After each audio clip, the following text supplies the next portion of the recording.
میں ہری novel last episode بہت ہی romantic ہونے جا رہی ہے۔ ناظرین اپنے لائکس اور کمنٹس کا اظہار ضرور کیا کریں تاکہ ہماری حوصلہ افزائی ہو سکے۔ ناظرین ہمارے چینل کو سبسکرائب کر کے بیل کے آئیکن کو پریس کر لیجئے تاکہ آنے والی ہر ویڈیو آپ کے ساتھ شیئر ہو سکے، اور ٹھنڈے دماغ سے اس رشتے کو سوچیں اور اس کی حقیقت کو جانیں۔ یقین کریں آپ کو ہر چیز صحیح لگے گی اور شاید میری محبت پر بھی یقین آ جائے۔ رائد اپنی جگہ سے اٹھ کر اس کے قریب آیا اور چیک اس کے پاس پڑی ٹیبل پر رکھ کر مڑا اور واش روم میں چلا گیا۔ مطیبہ نے غصیلی نگاہ اس کی پشت پر ڈالی۔ جیسے ہی وہ واش روم میں بند ہوا، مطیبہ نے چیک اٹھا کر اس کی رائٹنگ ٹیبل پر کی دراز میں رکھا اور انتہائی تیش کے عالم میں اس کے کمرے سے باہر نکل گئی۔ 2 دن بڑے پرسکون گزرے۔ رائد کا بھی یہی خیال تھا کہ مطیبہ کو بات سمجھ آ گئی ہے اور اب وہ واویلا نہیں کرے گی، لہٰذا وہ بھی ریلیکس ہو گیا۔ اس دن وہ جلدی واپس آیا۔ خیال یہی تھا کہ مطیبہ کو باہر کہیں گھمانے لے جائے گا اور کچھ شاپنگ کروا دے گا۔ گھر آتے ہی وہ لانچ اور کچن میں نظر نہیں آئی کیونکہ عموماً وہ کچن میں ہی ہوتی تھی۔ سلمان جوس بنا اور رائد نے اونچی آواز میں کہا۔ خیال یہی تھا کہ وہ شاید اپنے کمرے میں ہو اور اس کی آواز سن کر باہر آ جائے گی۔ جی بھائی جی، سلمان بوتل کے جن کی طرح کچن کے دروازے میں جھلک دکھا کر واپس مڑ گیا۔ رائد کپڑے بدلنے میں کمرے میں چلا گیا۔ واش روم سے باہر آتے ہی ایک چیٹ اسے اپنی ٹیبل پر پڑی نظر آئی۔ آگے بڑھ کر اسے کھولا تو وہ ایک خط تھا۔ میں نے بہت سوچا مگر ہر بار مجھے یہی لگا کہ ہمارا رشتہ چل نہیں پائے گا۔ مجھے نہیں معلوم آپ کی پہلی بیوی کون ہے، آپ کو تو اس کے جذبات کا احساس نہیں۔ ہاں مگر میں کسی معصوم کی بد دعائیں نہیں سمیٹ سکتی۔ پتہ نہیں آپ کی فیملی میں کسی نے بھی مجھے یہ کیوں نہیں بتایا کہ آپ پہلے سے شادی شدہ ہیں، اور اس سب ڈرامے کے پیچھے کیا وجہ تھی؟ مجھے اب تک اس کی سمجھ نہیں آئی۔ آپ طلاق کے پیپر سمیر بھائی کو دے دیجیے گا، میں ان سے لے لوں گی، مگر اب میں دوبارہ کبھی آپ کے سامنے نہیں آنا چاہتی۔ کاش مجھے پہلے پتا ہوتا کہ میں کسی دوسرے کے نکاح کا حصہ بن رہی ہوں تو یہ کبھی نہ ہونے دیتی۔ آپ کے جو بھی ایشوز ہیں اپنی بیوی سے حل کر لیں اور اس کے ساتھ زندگی گزاریں۔ یہ صرف ایک وقتی جذبہ ہے جو آپ کو میرے لیے محسوس ہو رہا ہے۔ میں منظر سے غائب ہو گئی ہوں، چند دنوں بعد جس کشش کو آپ محبت کا نام دے رہے ہیں وہ بھی ختم ہو جائے گی۔ اللہ حافظ۔ مطیبہ کے ہاتھ پڑھ کر رائد نے بے بسی کے احساس سے ہاتھ بالوں میں پھیرا۔ فوراً فون اٹھا کر اس کا نمبر ڈائل کیا جو کہ بند تھا۔ رائد نے غصے میں موبائل کو بیڈ پر پھینکا۔ اسی اثنا میں سلمان جوس کا گلاس لے کر آیا۔ مطیبہ کس وقت گھر سے گئی؟ رائد کو سمجھ نہ آیا کیسے سلمان سے پوچھے، اور وہ بہت بے چین ہو گیا۔ سر جی، وہ تو آپ کے آفس جانے کے کچھ ہی دیر کے بعد چلی گئی تھی، سلمان نے گلاس ٹیبل پر رکھتے ہوئے عام سے لہجے میں کہا۔ پر وہ کس کزن کے گھر گئی ہیں؟ ایک چھوٹا سا بیگ تھا ہاتھ میں، پر کہہ رہی تھی کہ ابھی کچھ دن وہیں رہوں گی، شاید 2-3 ہفتوں تک۔ مگر جب بی بی برکتیں نے اس کے کمرے کی صفائی کی اور ان کے کپڑے استری کر کے الماری میں رکھے تو کہنے لگی 2 سوٹوں کے علاوہ بھابی اپنے سب کپڑے یہیں چھوڑیں گی۔ سلمان کے تفصیلی جواب پر وہ ہاتھ میں تھاما کاغذ مٹھی میں سختی سے بند کر گیا۔ مطیبہ پر بہت غصہ آ رہا تھا۔ ٹھیک ہے تم جاؤ، ہاں ابھی وہ کچھ دن وہیں رہیں گی، اس کی کسی رشتہ دار کی طبیعت ٹھیک نہیں ہے۔ رائد نے جلدی سے سلمان کو ٹالا۔ اچھا، وہ سر ہلا کر باہر چلا گیا۔ مطیبہ کیا بے وقوفی کر رہی ہو، مجھے کچھ کہنے کا موقع تو دیتی۔ وہ اس کے حوالے سے مخاطب ہوا۔ یکدم کچھ یاد آنے پر وہ منزہ کو فون کیا۔ ہیلو جی بھائی جی، کیسی ہیں مطیبہ؟ کیسی ہے؟ اس کے پہلے سوال پر ہی رائد کو مایوس ہوا۔ اس کا مطلب تھا کہ وہ شمس کے گھر نہیں گئی تھی۔ ہاں ہم ٹھیک ہیں، سوچا بہت دنوں سے تم سے بات نہیں ہوئی تو آج فون کر لوں۔ رائد نے بات بنائی۔ پھر چند باتیں کرنے کے بعد شمیم کو فون ملایا۔ وہاں بھی وہی حالات تھے، وہ بھی لا علم تھیں۔ رائد نے کچھ سوچ کر مشال کو فون ملایا۔ امید تھی کہ یہ بھی بیکار ہے، مگر پتہ نہیں، ایک مہم سی امید تھی شاید وہ کچھ جانتی ہو۔ مگر پھر خیال آیا کہ اگر اسے معلوم ہوتا تو وہ یہ ضرور بتاتی۔ فون کی بیل ایک تو تواتر سے ہوتی رہی مگر دوسری جانب بھی خاموشی تھی۔ رائد نے ایک بار پوری بیلیں بجنے کے بعد دوبارہ کیا۔ اب کی بار تیسری بیل پر فون اٹھا لیا گیا۔ السلام علیکم، کیسے ہیں بھائی؟ مشال نے بے حد سنبھل کر فون اٹھایا اور پھر رائد سے بات کرنے لگی۔ سامنے بیٹھی مطیبہ کو گھورا جو لاپرواہی سی بیٹھی تھی۔ کیسی ہو؟ رائد نے مروتاً حال پوچھا۔ بالکل ٹھیک، آپ سنائیں؟ مشال بشاش لہجے میں بولی۔ میں بھی ٹھیک ہوں۔ مطیبہ تمہاری طرف آئی ہے؟ رائد نے اپنا لہجہ حد المقدور سرسری رکھا۔ نہیں، کیوں؟ اس نے آنا تھا کیا یہاں؟ مشال نے الٹا اس سے سوال کیا۔ ہاں نہیں، وہ شاید آنے کا کچھ کہہ رہی تھی۔ رائد کی یہ آخری امید بھی دم توڑ گئی۔ کیا ہوا؟ سب خیر تو ہے؟ مشال نے فکرمند لہجہ اپنایا۔ ہاں ہاں، اچھا کوئی آ گیا ہے، بعد میں بات کرتا ہوں۔ رائد نے فوراً بات بنا کر فون بند کر دیا۔ پریشان سا بیڈ پر بیٹھ گیا اور ایک دم سوچنے لگا آخر وہ کہاں جا سکتے ہیں۔ یہی سوچ کر اسے پریشان کر گئی۔ کچھ سوچ کر حسن کے ایک دوست کو کال کی جو گرلز ہاسٹل کا ڈیٹا رکھتے تھے، اور ہیلو انکل، ایک کام ہے آپ سے۔ سلام دعا کے بعد وہ فوراً کام کی بات پر آ گیا تھا۔ جی بیٹا ضرور، میں کہیں میں حاضر ہوں۔ حسن شوکت حسن کے حوالے سے رائد کو حسن کے حوالے سے بہت عزت دیتے تھے۔ انکل کسی جاننے والے کی بیٹی ہیں، ان کے بارے میں پتہ کرنا ہے۔ رائد نے بات بنائی اور جی بیٹا نام بتائیں، میں پتہ کروا دیتا ہوں۔ انہوں نے فوراً حامی بھری اور اس کام میں جو لگ گئے۔ رائد کی شرافت سے وہ اچھی طرح سے واقف تھے، اسی لیے انہیں کسی قسم کی غلط بات کا شک نہیں تھا، اور رائد نے مطیبہ کا نام درج کروایا۔ ٹھیک ہے، میں 2 دن میں پتہ کروا دیتا ہوں۔ انہوں نے فوراً حامی بھر لی اور اس نے فون رکھ دیا۔ جی انکل ضرور، رائد نے شکریہ ادا کرتے ہوئے کہا، اور اپنا خیال رکھیے گا، اللہ حافظ۔ رائد نے فون بند کر دیا۔ ڈھونڈ تو میں نکالوں گا۔ رائد کے چہرے پر سختی دھار آئی اور اس کے بارے میں سوچنے لگا۔ تمہیں شرم نہیں آتی؟ بھائی اتنے پریشان لگ رہے تھے۔ مشال نے فون بند ہوتے ہی مطیبہ کو لتاڑ دیا۔ ظاہر ہے حسن انکل اور باقی سب پوچھیں گے تو وہ انہیں کیا جواب دیں گے؟ یہ پریشانی تو بندے کو آتی ہی ہے۔ مطیبہ نے پیروں پر سے پانی نہیں پڑنے دیا۔ رائد بھائی پتہ نہیں تم جیسی بے حس سے کیوں محبت کر بیٹھے ہیں؟ مشال نے ایک بار پھر اسے غصے سے گھورا۔ اور تم ان حالات سے نہیں گزری ہو نا جن میں سے میں گزری ہوں۔ ایک بالکل انجان شخص سے تمہارا کسی مجبور حالات میں نکاح کر دیا جائے تو تم مجھے بتاؤ، کیا تم اس نکاح کی خوبصورتی کو محسوس کر پاؤ گی؟ مطیبہ صوفے سے اٹھ کر اس کے سامنے بیڈ پر بیٹھتے ہوئے بولی۔ ہاں، اگر مجھے سمجھ آ رہا ہو کہ وہ شخص مجھ سے محبت کرنے لگا ہے تو میں ضرور اس کے ساتھ زندگی گزارنے پر تیار ہو جاؤں گی۔ مشال نے اپنا نقطہ نظر بتایا۔ تم صرف جذباتی ہو کر ایسا کہہ رہی ہو۔ یقین کرو، غربت، مجبوری، کلاس ڈفرینس، شخصیتوں کا فرق، یہ وہ سب وجوہات ہیں جو مجھے رات دن ناگ کی طرح ڈستی ہیں، اور میں ان سے علیحدگی کے لیے تیار ہوگی۔ اور پھر ان کی بیوی، سب سے بڑی وجہ، کیا اس لڑکی کے ساتھ زیادتی نہیں ہو رہی؟ مجھے یقین ہے کہ اسے رائد اور میرے نکاح کا پتہ ہی نہیں ہوگا۔ مطیبہ پر تہ در تہ پرت اس کے سامنے کھول رہی تھی۔ مجھے تو حیرت اس بات کی ہے کہ تمہیں کس نے نہیں بتایا کہ رائد پہلے سے شادی۔ اوف، مجھے تو اتنی شرمندگی محسوس ہوتی ہے کہ میں کسی کے حق پر ڈاکہ ڈالنے والی تھی، کسی کی محبت کا بٹوارا کرنے والی تھی۔ مطیبہ کے چہرے پر اس کے اندرونی ہلچال کا بہت اچھے سے اندازہ ہو رہا تھا۔ ایسا کچھ نہیں ہے مطیبہ، تم غلط سمجھ رہی ہو۔ رائد بھائی اور پلیز مشال، وہ تمہارے کزن ہے اور تم ان کے بے حد کلوز ہو، یقیناً ان کی ہی حمایت کرو گی۔ خیر، مجھے تم ہاسٹل چھوڑ دو بس، یہ آخری احسان ہوگا تمہارا مجھ پر۔ اپنا بیگ اٹھاتے وہ اسے کچھ بھی کہے اور کہنے کا موقع دیتی چل پڑی۔ 2 کے بجائے 3 دن گزر چکے تھے۔ شوکت نے ابھی تک رائد کو پتہ کر کے نہیں بتایا تھا۔ اب رائد کی تشویش میں اضافہ ہو رہا تھا اور آفس کی کسی میٹنگ میں جانا تھا اور اس کا بالکل بھی موڈ نہیں تھا۔ مارے باندھے میٹنگ کر کے جیسے ہی واپس آیا، موبائل پر شوکت کی لادعداد کالز دیکھ کر چونکا۔ فوراً ان کو فون ملایا اور السلام علیکم، کیسے ہیں انکل؟ رائد خوشگوار لہجے میں بولا۔ دل مسلسل ایک ہی راگ الاپ رہا تھا، اے کاش اس بیوقوف لڑکی کا پتہ چل جائے اور وہ مجھے واپس مل جائے۔ بیٹا، آپ نے جس بچی کا نام بتایا تھا، ایک ہاسٹل میں اسی نام کی بچی 3 دن پہلے ہی ایڈمیشن کروا کر آئی ہے۔ ان کی بات سنتے ہی رائد کو لگا کہ اس کی آدھی پریشانی ختم ہوگی۔ ٹھیک ہے، آپ ہاسٹل کا ایڈریس مجھے سینڈ کر دیں موبائل پر۔ بہت بہت شکریہ، رائد تشکر آمیز لہجے میں بولا۔ ارے کوئی بات نہیں بیٹا، وہ محبت سے بولے۔ فون بند کر کے رائد نے موبائل ہاتھ میں تھامتے ہوئے تھوڑی کے نیچے رکھا اور بالآخر ڈھونڈ ہی لیا۔ 3 دن کے بعد اس کے چہرے پر مسکراہٹ دوڑی تھی اور وہ ہاسٹل کی جانب رواں تھا، جیسے ہی اسے امید تھی کہ آگے اس کو مطیبہ مل ہی جائے گی، اور وہ اسی انتظار میں نماز پڑھ کر فارغ ہوئی۔ دعا مانگنے کے لیے ہاتھ اٹھانے کے بجائے نہ جانے کہاں سے 2 بھولے بسرے آنکھوں میں آنکھوں کے کنارے آ ٹھہرے۔ آنکھیں بند کی تو کوئی بڑے تمطراق سے آنکھوں کے پردوں پر اپنی جاندار مسکراہٹ سمیت چھندار وار ہوا۔ مطیبہ نے آنکھیں کھول کر ہاتھوں پر چہرہ جھکا لیا۔ یا اللہ، میں جب سے اس گھر چھوڑ کر آئی ہوں خود کو بہلانے کی پوری کوشش کر رہی ہوں، لیکن وہ شخص میرا نہیں تو اتنی ہی شدت سے میرے دل اس کی جانب ہمک ہو رہا ہے۔ ماما، مجھے لگ رہا ہے کہ مجھے اس کے عشق میں ہار ہو گئی ہے۔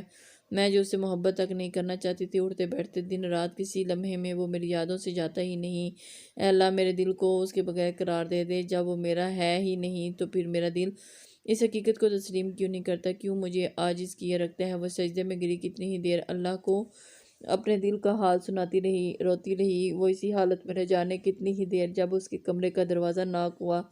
مطیبہ آنسو صاف کرتی جلدی سے جائے نماز سے اٹھی۔ آ جاؤ بھرائی آواز میں اندر آنے کا کہا۔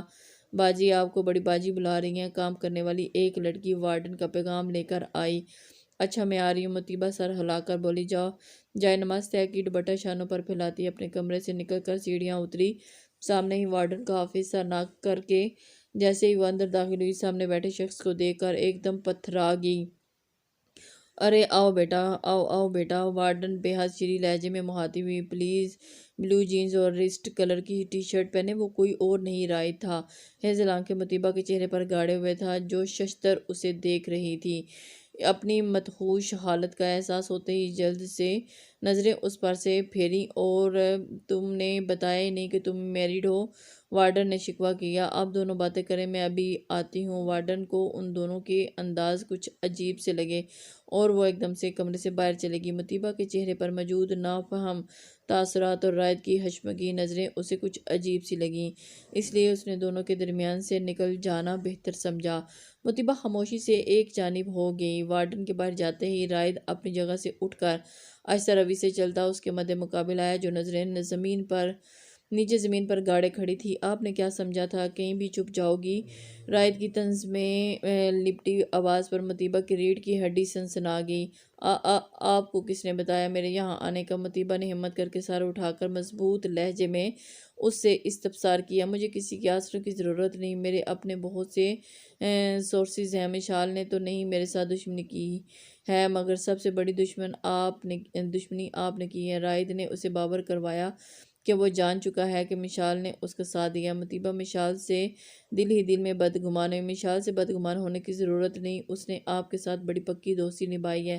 میں نے کسی اور سورس سے پتہ کروایا۔ رائد اس کے تاثرات سے ہمیشہ کی طرح اس کے اندر کا حال جان گیا۔ مجھے آپ سے کوئی بات نہیں کرنی، میرے خیال میں میرا وہ خط کافی تھا، اب مجھے بس آپ کے ساتھ نہیں رہنا۔ مطیبہ نے پھر ضدی لہجے میں کہا۔ آپ کو میں نے کہا تھا کہ ہم اس سب کو کچھ دنوں کے بعد ڈسکس کریں گے، لیکن آپ کی عقل شریف میں بہت سی باتیں سماتی نہیں۔ رائد پر تعصب لہجے میں بولا۔ اور مجھے کسی بھی بارے میں کچھ نہیں سننا، آپ پلیز یہاں سے تشریف لے جائیں۔ مطیبہ کاٹ دار لہجے میں بولی۔ اب کی بار رائد کا صبر پیمانے سے لبریز ہو گیا، اور وہ جو انتہائی نرم خو تھا اس وقت شدید طیش میں آ چکا تھا۔ مطیبہ کو کندھوں سے پکڑ کر اس کا رخ اپنی جانب کیا۔ گرفت انتہائی سخت تھی۔ وہ ڈر تو گئی ہی تھی، لیکن ایک دم سے حیران بھی۔ اتنی بے قدری لڑکی میں نے کبھی نہیں دیکھی، کیوں نہیں مان لیتی کہ مجھ سے محبت ہو چکی ہے؟ آپ کی آنکھیں، آپ کا ایک ایک انداز اس بات کی گواہی دیتا ہے کہ محبت کے پھول اس کے دل میں بھی کھل چکے ہیں، انہیں نوچنے پر کیوں تلی ہو؟ رائد کا گمبھیر مگر سخت لہجہ اور پھر مطیبہ کی ذات کے انکشافات۔ وہ کچھ دیر پہلے ہی تو اللہ کے سامنے اعتراف کر چکی تھی کہ اسے محبت کا، اب یوں پھر سے وہ سب سوئے جذبات جگانے پر بے بسی کی انتہا کو چھو گئیں۔ آنسو دباتر اس کی آنکھوں سے بہنے لگے۔ کیوں کروں میں محبت کا اعتراف؟ آپ نے مجھے دھوکے میں رکھا، آپ کی زندگی میں کوئی اور بھی ہے۔ میں ایسے کسی کے دل میں اپنی جگہ نہیں بنانا چاہتی جہاں پہلے سے کسی کا راج ہو۔ مجھے جگہ نہیں بنانی، مجھے راج کرنا ہے۔ اس کی معصوم سی خواہش، اس پر اتنا ہر درم اعتراف رائد کے غصے کو جھاگ کی طرح بٹھا گیا۔ رائد کی گرفت نرم ہوئی مگر ختم نہیں ہوئی۔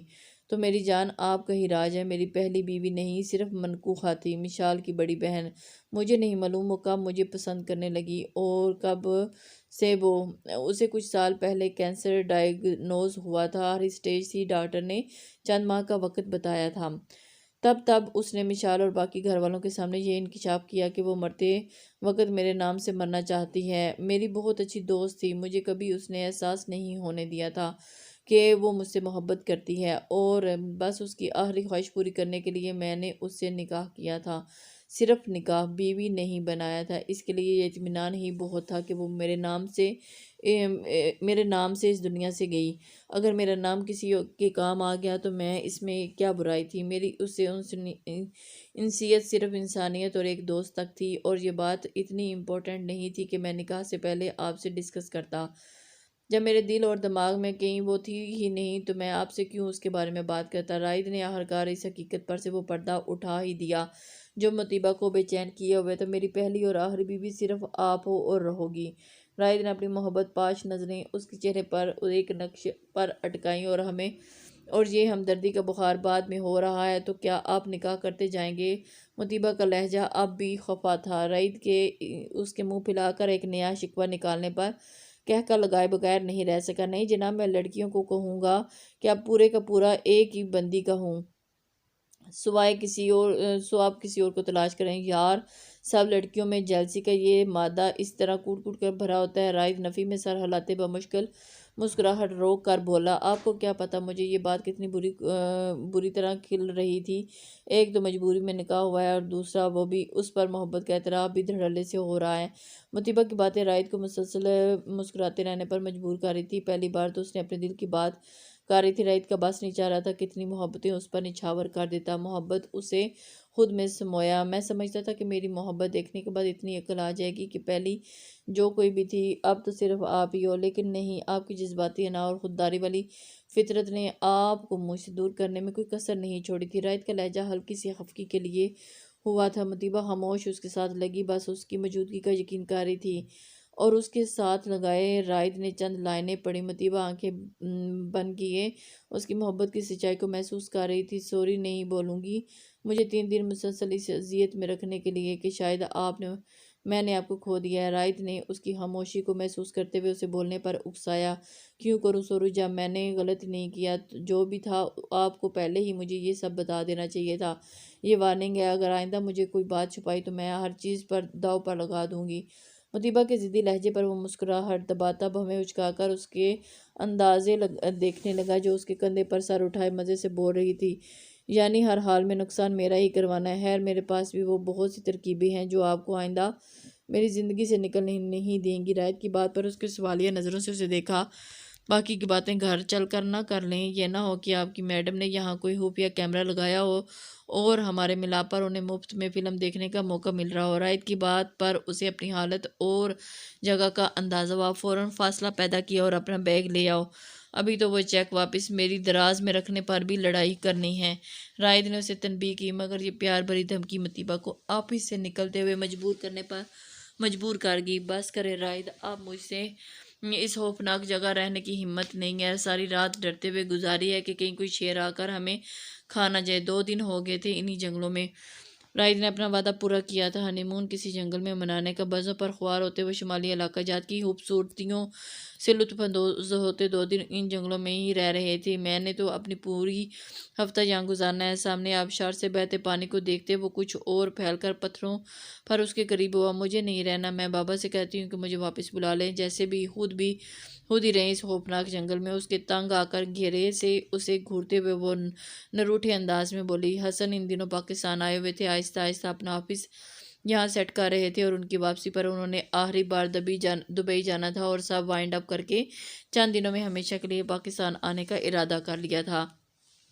اچھا، شوہر کو چھوڑ کر خود جناب واپسی کا سفر کریں گی؟ رائد نے اس کی ہوا سے باتیں کرتے ہی بالوں کی لٹ کو محبت سے چھوا، کیونکہ وہ مجھے ابھی بہت سارا جینا ہے، اور اس کے کندھے پر سر ٹکا کر مزے سے بولی، ابھی تو محبت کو محسوس کرنا شروع کیا، ابھی تو مجھے زندگی سے پیار ہوا ہے۔ مطیبہ اب بلا جھجک اس سے اظہار کرتی تھی اور اپنی شدتوں اور محبتوں کا۔ وہ یہ سمجھتا تھا کہ یہ انا کی ماری لڑکی انتہائی سخت دل ہے، اور اس کے ساتھ ہی دن رات ہر لمحہ گزارنے پر معلوم ہوا کہ وہ بھی اندر سے ویسی ہی نرم ہو ہے جیسی اور لڑکیاں ہوتی ہیں۔ میرے سامنے کبھی گھبرائی نہیں؟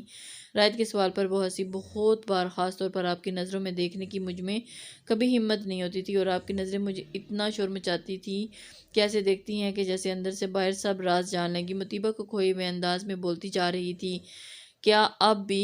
رائد کے سوال پر اس نے لمحہ بار اس کی نظروں میں دیکھا، اب تو اور بھی زیادہ تنگ کرتی ہیں۔ مطیبہ سر جھکاتے ہوئے بولی، اچھا اب بتائیں، ہم کل جا رہے ہیں نا یہاں سے؟ مطیبہ نے پھر سے باتیں وہیں سے شروع کی، اچھا یار چلے جائیں گے، لیکن جاپ شاپ والا سین واپسی پر نہیں ہوگا۔